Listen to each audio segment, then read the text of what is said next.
Deer all Bankura university first semester student, আজ তোমাদের জন্য আবার একটি নতুন ভিডিও নিয়ে হাজির হলাম, যেটি তোমাদের কাছে খুবই গুরুত্বপূর্ণ। এই ভিডিওটি তাই তোমরা স্কিপ না করে সম্পূর্ণভাবে দেখবে, এই অনুরোধ রইল। আমি তোমাদের কাছে আজ যে বিষয়টি আলোচনা করব সেটি হলো তোমাদের পরীক্ষাতে ওএমআর শিট ফিল আপ করার ব্যাপারে। এটি তোমাদের পরীক্ষাতে প্রতিদিন ফিল আপ করতে হবে। এই ফিল আপটি যদি ভুল করো তাহলে কিন্তু পরীক্ষা বাতিল হওয়ারও সম্ভাবনা থেকে যেতে পারে। তাই তোমাদের বারবার বলছি, ভালো করে ভিডিওটি দেখো এবং পরীক্ষাতে ঠিকঠাক করে ওএমআর শিটটি ফিল আপ করো। সর্বপ্রথম তোমাকে লিখতে হবে ক্যান্ডিডেট নেম।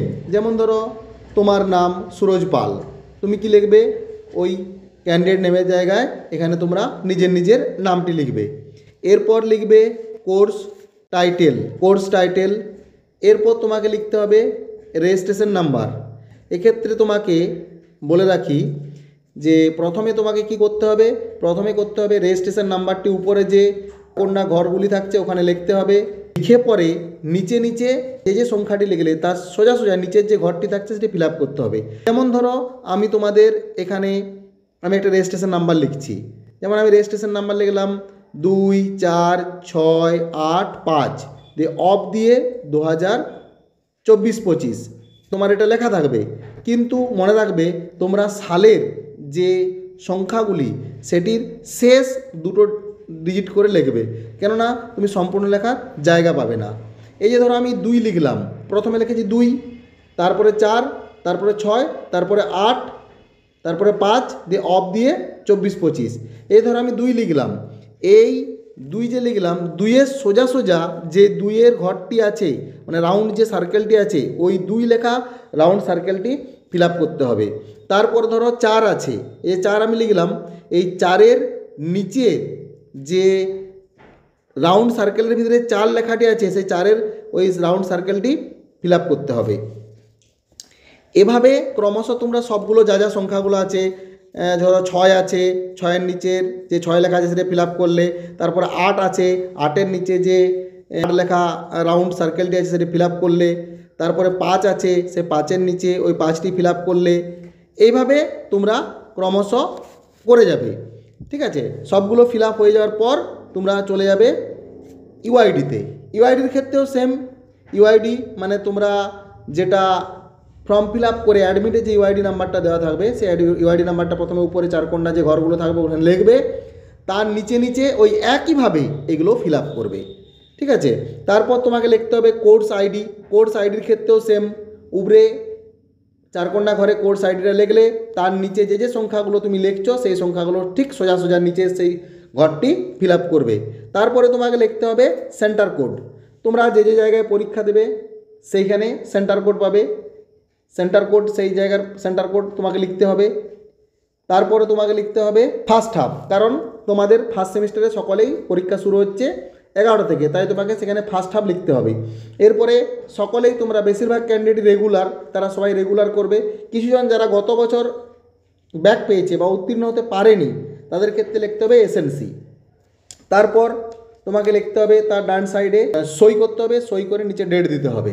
ঠিক আছে, এরপর যে কাজটা তোমাকে করতে হবে পার্ট সি। এখানে মোট টোটাল 3টা পার্ট আছে। এই যে এতগুলো কথা বললাম আমি, এগুলো সব পার্ট এর মধ্যে রয়েছে। পার্ট এ, এই পার্ট এর মধ্যে রয়েছে। এরপরে যেটা আছে সেটা হচ্ছে পার্ট সি এ মাত্র 2টো ঘর তোমাকে ফিল আপ করতে হবে। সেগুলো কি? পার্ট সি এর ক্ষেত্রে তোমাকে 2টো ঘর ফিল আপ করতে হবে, সেটা হচ্ছে কোর্স আইডি এবং কোর্স টাইটেল। কোর্স আইডির ক্ষেত্রে একবারে পার্ট 1-এর মতোই যেমন ছিল, সেখানে কোর্স আইডি প্রথমে 4 কোণা ঘরে লিখলে তার সোজা সংখ্যাগুলো ভরাট করলে। ঠিক আছে, এরপর চলে কোর্স টাইটেল যেটা তুমি পার্ট এতে লিখেছো সেটাই লিখতে পারো। এরপরে তোমাদের মনে প্রশ্ন হতে পারে, তাহলে কি আমাকে পার্ট বি এর কিছু ফিল আপ করতে হবে না? তুমি চাইলে পার্ট বি এর 2টো পার্ট ফিল আপ করতে পারো, কোর্স আইডি আর কোর্স টাইটেল। তবে এগুলো কোনো এসেনশিয়াল নয়, তুমি ফিল আপ নাও করতে পারো, অসুবিধার কিছু নেই। এই যে পরীক্ষাগুলো, এগুলো যতগুলো তোমরা থিওরি পেপারে পরীক্ষা দিবে সেগুলোর প্রতিদিন মানে তোমাদের টোটাল 4টা, যেমন ধরো মেজর 1, এসিসি 1, তারপরে তোমার এমডিসি 1, এই যে পেপারগুলোর কথা বললাম এই পেপারগুলো তোমাদের প্রতিদিন এগুলো ফিল আপ করতে হবে। এরপর তোমাদের আমি চলে আসছি দুটো পেপার নিয়ে, যেটা হচ্ছে এমসিকিউ। দুটো পেপার তোমাদের আছে, তোমরা ভালো করে জানো দুটো পেপার তোমাদের এমসিকিউ পরীক্ষা হবে, সেটা হচ্ছে AEC1 আর VSC1। এক্ষেত্রে কিন্তু ওএমআর শিটটা একটু আলাদা, এগুলো ওএমআর শিটে তোমাকে ফিল আপ করতে হবে। এক্ষেত্রে যে প্রথম ওএমআর শিটটা আমি দেখালাম সেটা ফিল আপ করতে হচ্ছে না, এক্ষেত্রে তোমাকে এই ওএমআর শিট যেটা আমি দিচ্ছি এখন দেখো, এই ওএমআর শিটটি তোমাদের ফিল আপ করতে হবে। এখানে প্রথমে কি রয়েছে, ডেট রয়েছে, ডেট দেখো DDMMYYY, 4টা ওয়াই রয়েছে, তার মানে কি ডিডি কি লিখতে হবে, ধরো সাপোজ তোমার পরীক্ষাটা রয়েছে 6 তারিখে, তুমি কি লিখবে 06, ধরো 2 মাসে পরীক্ষা হচ্ছে 02, তারপরে 2025 পুরো সম্পূর্ণ লিখতে হচ্ছে।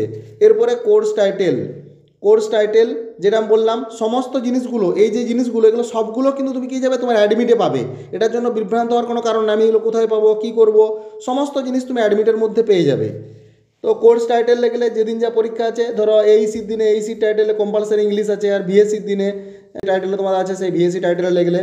এরপরে তোমার চলে আসছে রেজিস্ট্রেশন নাম্বার, যেভাবে আমি দেখিয়েছি ওই সেম রেজিস্ট্রেশন নাম্বারটা কী করবে, প্রথমে উপরের ঘরগুলোতে রেজিস্ট্রেশন নাম্বারটা লিখলে ঠিক সোজা সোজা সেই সংখ্যাটি তার নিচে ফিল আপ করে দিলে, যে ঘরটা রয়েছে সেই সংখ্যা সেই ঘরটা ধরে ফিল আপ করে দিলে, এভাবে করবে।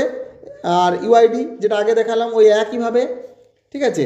এরপরে তোমার চলে আসছে কোর্স আইডির ক্ষেত্রেও সেম কেস। এখানে কিছু কিছু দেখবে ওএমআর শিটে আমরা যেমন অন্যান্য বছর দেখেছি কোর্স কোড লিখতে বলে, কোর্স কোড ওটা লেখার দরকার নেই, ওটা লিখবে কোর্স আইডিটা, কারণ কোর্স কোডটা লেখার মতো জায়গা নেই। এরপরে তুমি যেটা হচ্ছে সর্বশেষ তুমি যেটা করবে, যেটা সবচেয়ে তোমাদের কাছে গুরুত্বপূর্ণ, সেটা হচ্ছে এক্সামিনেশান বুকলেট কোড।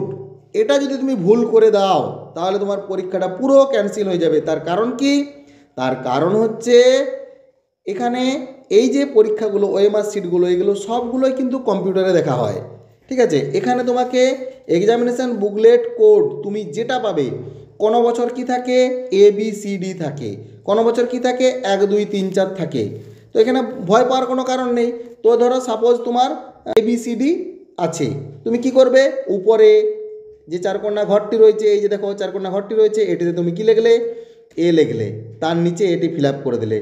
সাপোজ ধরো 1 লেখা আছে, তুমি কি লিখলে, উপরে 1 লিখলে, এর ঘরটি ফিল আপ করলে। ধরো 2 তোমার বুকলেট কোড দেওয়া আছে 2, তুমি 2 লিখলে, B এর ঘরটি ফিল আপ করবে। এইভাবে করে এলেই ঠিক হয়ে যাবে। তোমরা যদি এভাবে করতে পারো তাহলে তোমাদের কোনো অসুবিধা নাই। আর এখানে যেটা ওএমআর শিটের যেটা নিচে তোমাকে কী করতে হবে, ক্যান্ডিডেট সিগনেচার সবচেয়ে নিচে বাঁ ধারের কোণে। আর যেটা সবচেয়ে বড় এমসিকিউর উত্তর তুমি কীভাবে লিখবে সেটা একটু বলে দিই আমি, 2-1টা দেখিয়ে দিলে তোমরা পারবে। কি করে লিখবে না, এমসিকিউর উত্তর লিখতে গেলে তোমাকে যেটি করতে হবে সেটি হচ্ছে, যে প্রশ্নটির তুমি উত্তর করছো সেই প্রশ্নটির কত নম্বরের, সেই নাম্বারের পাশে উত্তর লিখতে হবে। সাপোজ ধরো আমি তোমাদের 1 দাগেরটা বলছি, 1 দাগের ধরো সাপোজ হয়েছে সি এর উত্তরটা ঠিক, তুমি কি করবে, 1 দাগে সোজা সোজা সিটে আসবে, সি এর ঘরটি পুরোপুরি ভরাট করবে। তারপরে ধরো 2 দাগে ডি এর উত্তরটা সাপোজ ধরো সিট ঠিক হয়েছে, তো তুমি কি করবে, 2 দাগে এলে ডি এর ঘরটি পুরো ফিল আপ করবে। এইভাবে করলেই তোমার উত্তর হয়ে যাবে, সবগুলো করে করে করে করে যাবে, তাহলেই উত্তর কমপ্লিট। ব্যাস এভাবে পরীক্ষা দাও। সকলকেই পরীক্ষার জন্য আগাম ধন্যবাদ জানাচ্ছি। সকলেই ভালোভাবে পরীক্ষা দাও এবং যাতে সকলের পরীক্ষা ঠিকঠাক হয় সেটাই আমি কামনা করি।